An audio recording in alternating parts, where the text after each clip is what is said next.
El tema 2, aunque en los apuntes está completo, tiene gran parte que aquí no vamos a explicar porque ya debemos de saberlo. Y si no lo sabéis, pues cuestión de repasarlo en los apuntes del primer cuatrimestre. Me estoy refiriendo, por ejemplo, a todo el tema de expresiones y operadores.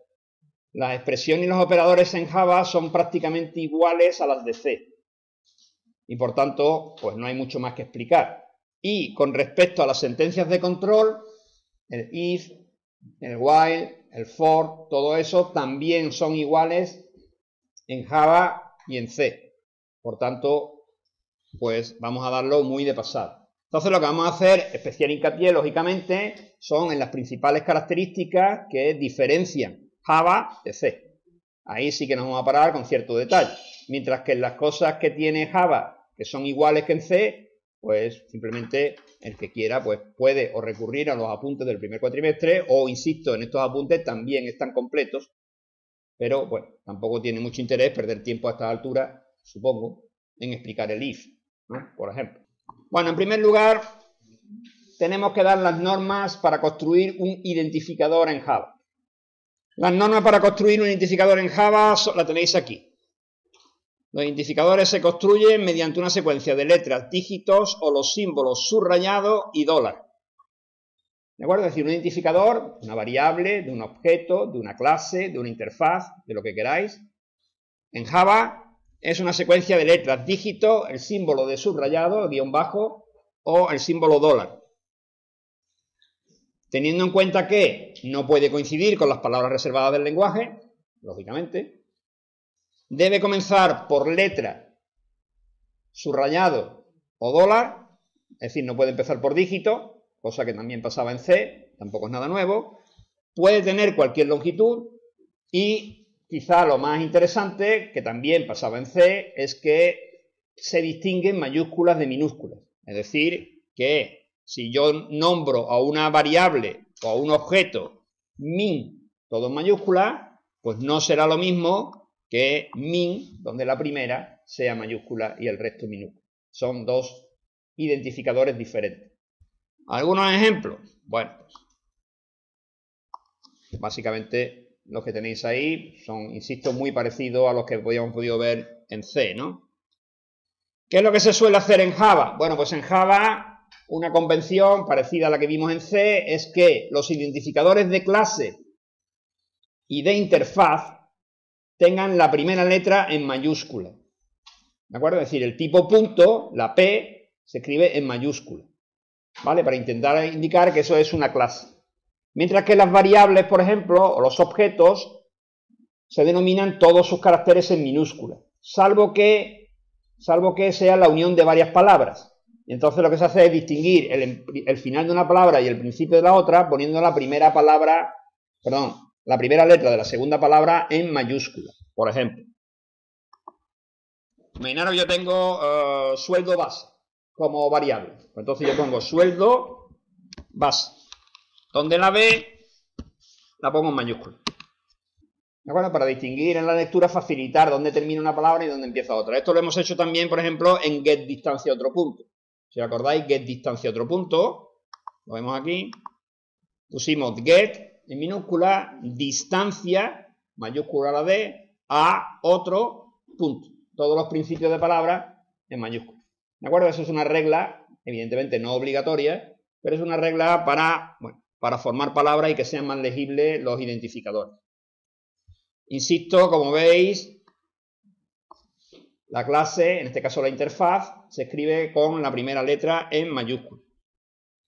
Después también es una convención, que también la hicimos en C, que es que las constantes tienen todos sus caracteres en mayúscula. Entonces, si yo pongo, por ejemplo, la constante mínimo, pues mínimo lo escribo todo en mayúscula. Las reglas aquí las tenéis más o menos escritas. Lógicamente, siempre se dice ponerle a los identificadores, ponerle a los objetos, a las variables, identificadores que signifiquen algo. Salvo para los contadores, que normalmente suelen ser, pues, variables de tipo i, j y cosas así. El resto de variables, pues, que tengan un sentido, ¿no? Que tengan una denominación que indiquen qué es lo que son. Las palabras reservadas en Java las tenéis en esta tabla. Básicamente, como veis, hay muchas palabras que os sonarán, ¿no? Por ejemplo, os debe de sonar pues for, else, doble, int, if, en fin, más o menos hay muchas que os deben sonar. Otras que son nuevas, pero ya las hemos ido viendo.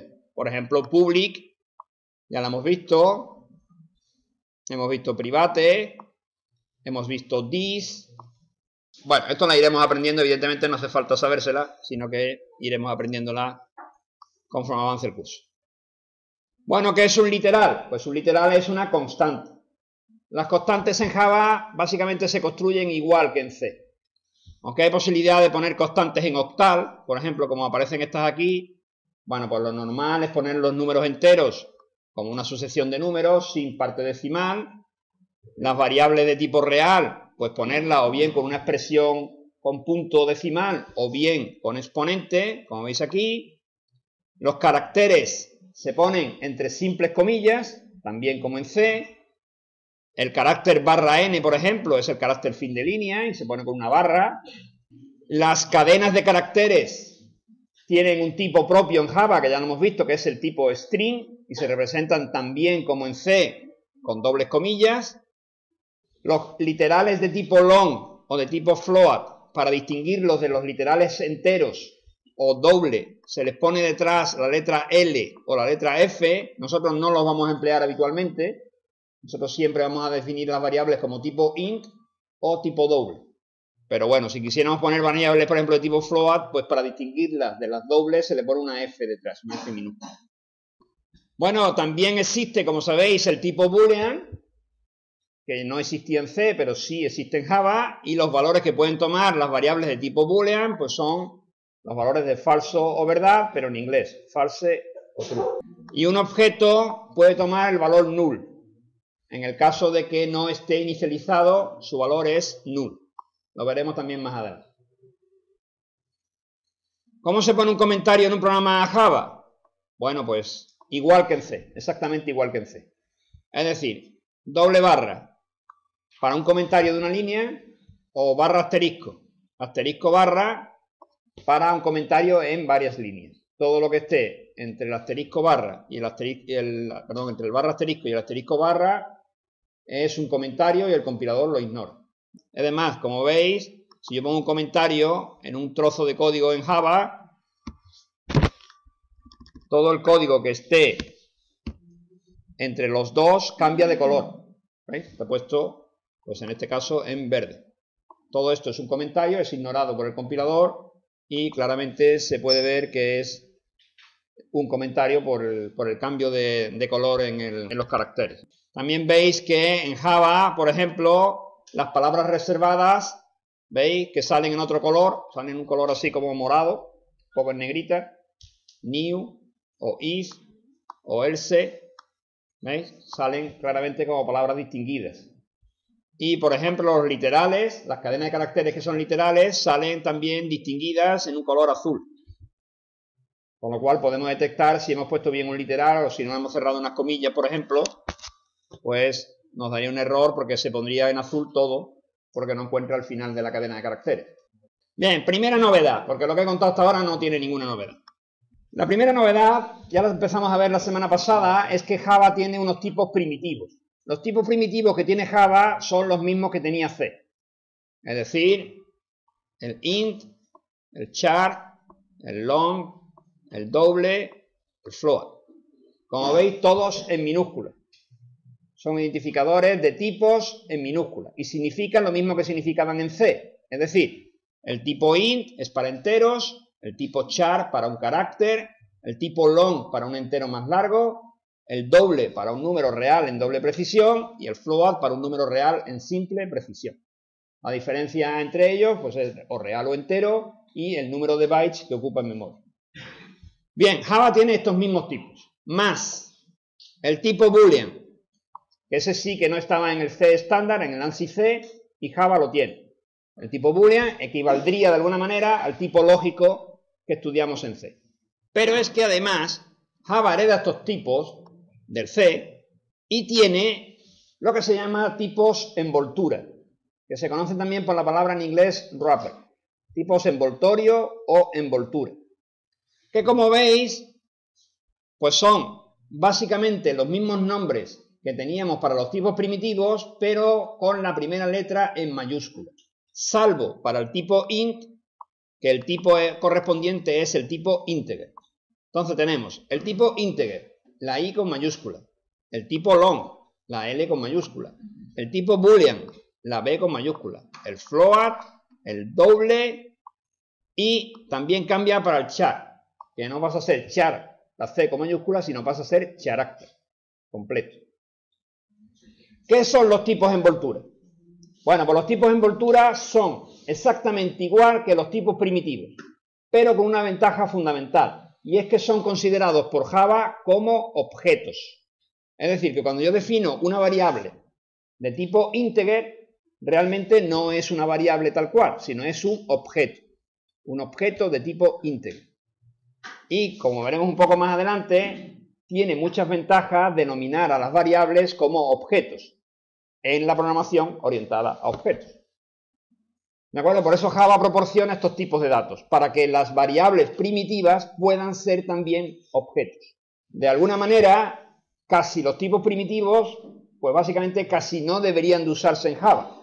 Aunque nosotros lo usaremos muy poco, lo usaremos básicamente para los contadores, es decir, para i, j, pues normalmente lo definiremos de tipo int, pero casi todas las variables que nosotros definamos en Java lo haremos con tipos envoltorios, no con tipos primitivos.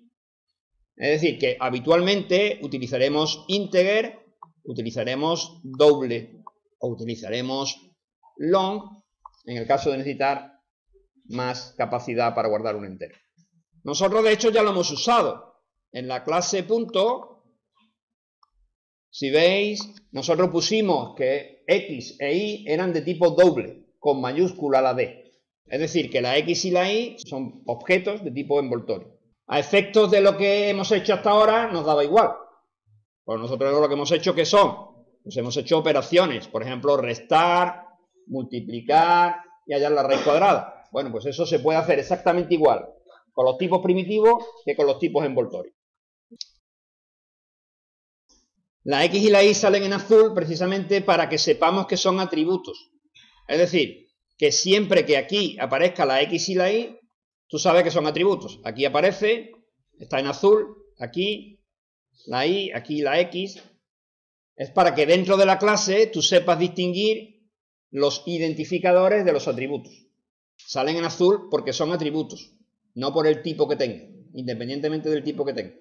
Es así por lo siguiente. Imaginaros que yo al parámetro formal de setX le llamo x.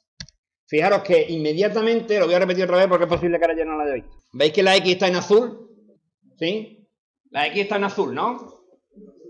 Fijaros lo que voy a hacer. El parámetro formal x1 lo voy a poner el nombre x. Y fijaros lo que pasa en la x. Fijaros, esta x y esta x son la misma. Es decir, que esta x ha ocultado a la x de ahí arriba. Entonces, ¿cómo se resolvería esto? Bueno, claro, para empezar me dice que x1 no existe, pero fijaros que yo no puedo poner x igual a x. En el caso de que esto sucediera, es decir, que tuviéramos un parámetro, hombre, también son ganas, ¿no? Pero bueno, en el caso de que tuviéramos un argumento o un parámetro formal que fuera con el mismo nombre que un atributo, la única manera de distinguir el atributo del parámetro es poniéndole this por delante. Fijaros que ahora, no sé si se ve, pero ya la x está en azul. De nuevo. Es decir, esta x, de nuevo, es el atributo. Y esta x que está aquí a la derecha es esta. Es decir, que este código de colores nos sirve para distinguir siempre cuando nosotros estamos trabajando con un atributo o con una variable que puede tener el mismo nombre que un atributo. Y evidentemente, si una variable tiene el mismo nombre que un atributo, lo oculta. Por eso, entonces, para trabajar con atributos, tendríamos que ponerle por delante el this.x.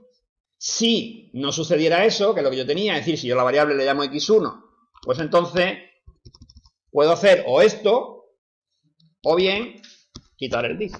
Cualquiera de las dos formas estaría bien. Bueno, ¿qué son las variables? Pues ya lo sabemos, las variables son zonas de memoria que nos permiten guardar y acceder a datos durante la ejecución del programa. ¿Cómo se declara una variable? Una variable se declara poniendo el tipo, el nombre de la variable, e incluso, si queremos, un valor inicial, con el operador igual de asignación y un valor. Y podemos definir todas las variables que queramos en la misma línea, del mismo tipo, hasta que pongamos un punto y coma. Eso no cambia con respecto al C. Entonces aquí, por ejemplo, podéis ver, pues definir la variable valor de tipo entero, primitivo, tipo int, las variables A1 y A2 de tipo doble, tipo envoltorio, inicializadas a los valores 2.25 y 7.0, la variable C de tipo carácter o la variable cadena de tipo string. ¿Qué pasa con las variables de tipo envoltorio y sus correspondientes de tipo primitivo? ¿Se puede cambiar automáticamente de una a otra? Pues sí. Java permite que yo una variable de tipo int la convierta en integer o una variable de tipo integer la convierta en int. Lo mismo para doble y para todos los demás tipos envoltorios. Es decir, que, insisto, es indiferente trabajar con tipo integer o con tipo int. Lo que pasa que en algunos casos es mucho más conveniente trabajar con tipos envoltorios que con tipos primitivos. Pero en el caso de que nosotros queramos trabajar con tipos primitivos, se pueden convertir esos valores directamente a su tipo envoltorio. Es decir, por ejemplo, y volviendo a nuestro programa de antes, si yo tuviera una variable int i igual 3 de tipo primitivo y tuviera una variable de tipo integer, pues yo puedo hacer perfectamente entero igual i y esto no tiene ningún problema. Se convierte automáticamente el tipo primitivo en el tipo envoltorio y al revés, se puede convertir el tipo envoltorio en el tipo primitivo. ¿De acuerdo?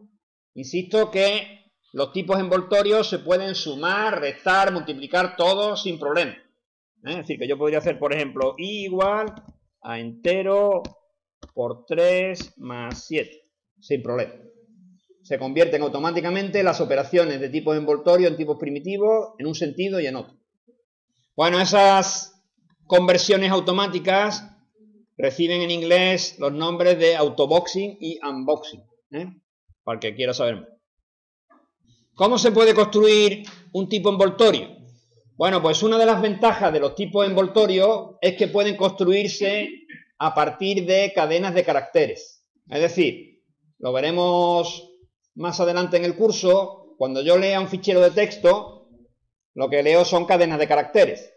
Si yo quiero convertir esas cadenas de caracteres en valores numéricos, enteros o doble, es muy sencillo gracias a los constructores que poseen los tipos envoltorios a partir de una cadena de caracteres. Es decir, imaginaros que yo tengo, por ejemplo, una cadena de caracteres que tuviera el valor de un número decimal, por ejemplo 23.4. ¿Podría yo construir un valor real con esa cadena de caracteres? Sí. ¿Haciendo qué? Pues haciendo lo siguiente.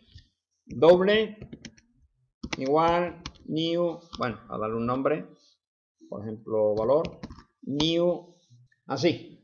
Fijaros, ¿qué es lo que he hecho aquí? He definido una cadena de caracteres y he dado valor inicial 23.4.